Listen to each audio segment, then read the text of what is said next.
We've been talking about arguments for the existence of God. Last time, we introduced the terms inductive and deductive, which can be used to describe different arguments. If you haven't watched this video, I'd recommend that you do so now. I'll link it down in the description. But today we're going to be introducing two more crucial terms, a priori and a posteriori. These are Latin terms which are used to distinguish between two methods of obtaining knowledge. A priori knowledge is gained independent of experience. To put it another way, you do not need to experience things in the world using your senses, so you don't need to see, smell, touch, taste, or hear anything. You don't need any of this perceptual experience in order to know something using the a priori method. Instead, a priori knowledge is gained using logic alone. To use an example, you can know that a triangle has three sides without any experience in the world. You can know this fact without going out into the world and seeing triangles. Instead, you can understand this concept using logic alone. To use another example, the statement, "A vegetarian is a person who doesn't eat meat," is also a priori. You don't need any experience in the world to know that this is true. You don't need to go out into the world and meet a vegetarian in order to understand this concept. Instead, you can know that this is true using only your brain, because the definition of a vegetarian is a person who does not eat meat. In other words, you don't need to perform any experiments and gather any evidence. A priori knowledge is gained independent of experience. Similarly, mathematical knowledge is a priori. You don't need any experience in the world to know that 2 + 2 is 4, or that 10 + 10 = 20. You can learn these facts and know that they're true, independent of experience or sensory data.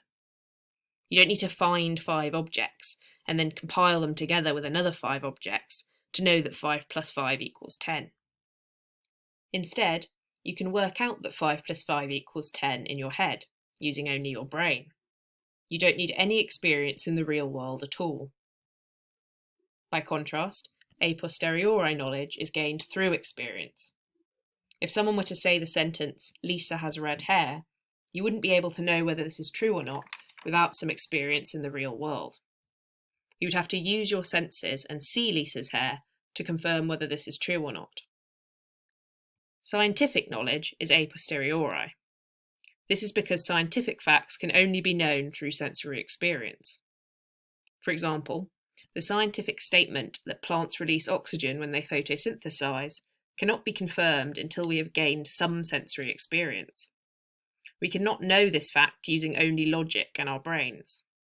Instead, we need to perform some experiments and acquire some empirical evidence before we can know whether this sentence is true or not.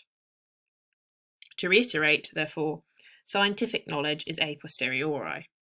Experience in the world is required to know these scientific facts. Similarly, historical knowledge is a posteriori. The statement, "Archduke Franz Ferdinand was assassinated in 1914, cannot be known using solely logic and our brains. Instead, we need some experience in the real world. We need to read historical documents, eyewitness accounts, etc., to know this fact. Just as with scientific knowledge, we need to test the statement to find out whether it is true or not. So, like scientific knowledge, historical knowledge is a posteriori.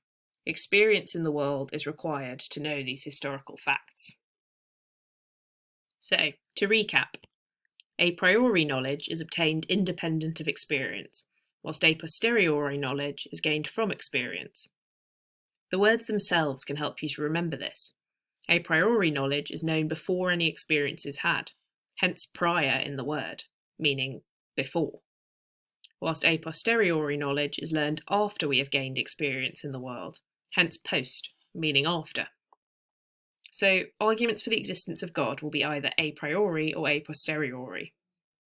An a priori argument, such as the ontological argument, does not use sensory experience or evidence to claim that God exists. It uses only logic.